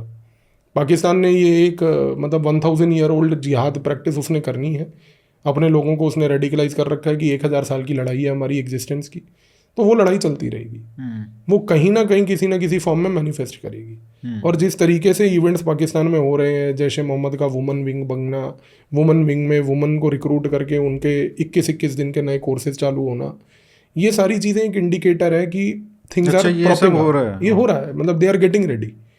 अब वो बेचैनी में कब काम करेंगे, क्या करेंगे, we don't know about it, but it will happen. But मतलब ये ऐसा ही कुछ अलग चीज़ होगा जैसे पहलगाम अलग चीज़ थी? नहीं, जैसे पहलगाम अलग चीज़ थी, मुझे जो आने वाले समय में लगता है, जैश ए मोहम्मद ने जो अभी लर्निंग ली है वो लश्कर ए तैयबा से लिया of using woman as new source of terrorism, मुझे लगता है एक जेंडर्ड वर्जन ऑफ टेररिज्म आपको दिखेगा। मतलब वुमन सेंट्रिक कुछ एक्टिविटी दिखेगी आपको। अच्छा, जैसे हम वुमन फिदाइन अटैक्स जो होते हैं, आपको उस प्रकार का कुछ दिखेगा, which will be a very innovatively new thing for south Asia and also for India Pakistan. मतलब क्योंकि ऑपरेशन सिंदूर में भी एक तरीके से वो जेंडर वाला नहीं, क्योंकि आप इस समय पाकिस्तान के अंदर की चीज़ देखो, जो पाकिस्तान के अंदर की इंटेलिजेंस हमें बताती है वो ये है कि वहाँ पर रेडिकलाइजेशन ये की जा रही है क्या कि सिंदूर के दौरान इंडिया ने पाकिस्तान के अंदर औरतों को मारा है, तो woman have to get up, they have to take a revenge. अच्छा, तो वुमन को उस लेवल पे रेडिकलाइज किया जा रहा है। अब वो कितना जल्दी होता है, क्या प्रोसेस होता है, वो एक अलग चीज़ है, हम उस पर ज़्यादा चर्चा नहीं करेंगे, बट ये है कि इस लेवल पे कुछ होगा, 100% होगा। चलिए सर, लेट्स सी। अभी आई थिंक सर्दियों में तो आप दिल्ली एनसीआर छोड़ के चले जाएंगे टू ग्रीनर पास्चर्स जहाँ पे AQI अच्छा हो। नहीं, AQI नहीं यार, मतलब थोड़ा मेरे को सर्दियों से प्रॉब्लम ज़्यादा है मैं मतलब विंटर्स टॉलरेट नहीं कर पाता अनफॉर्चुनेटली। साइनस का इशू है और प्रोडक्टिविटी मेरी खुद की कम हो जाती है काम नहीं, सबकी हो जाती है, जाम हो जाते हैं ना हाथ बिल्कुल, मेरे को जम जाते हैं एकदम। और फिर और काम लिखने का और हमारा पढ़ने का काम है, तो थोड़ा मेरे को क्लाइमेट सुस्ती भी ज़्यादा आती है सर्दियों में आती है। तो लेट्स सी, मतलब जब हम नेक्स्ट टाइम मिलेंगे तो डेफिनेटली कहाँ क्या रहेगा सिचुएशन, क्योंकि काफ़ी फ्लूइड है, काफ़ी चेंजेस होते रहते हैं। बट आप अपने चैनल पे जरूर वीडियोस डालते रहिए। डेफिनेटली जी, and thank you so much sir, आप इतने दूर से आए इस बार। नहीं नया सेटअप है तो नहीं, बिल्कुल है जी, कोई इशू नहीं। इतना समय निकालते हो हमारे लिए बहुत बहुत धन्यवाद सर। बिल्कुल ji, thank you so much. Thank you, okay ji.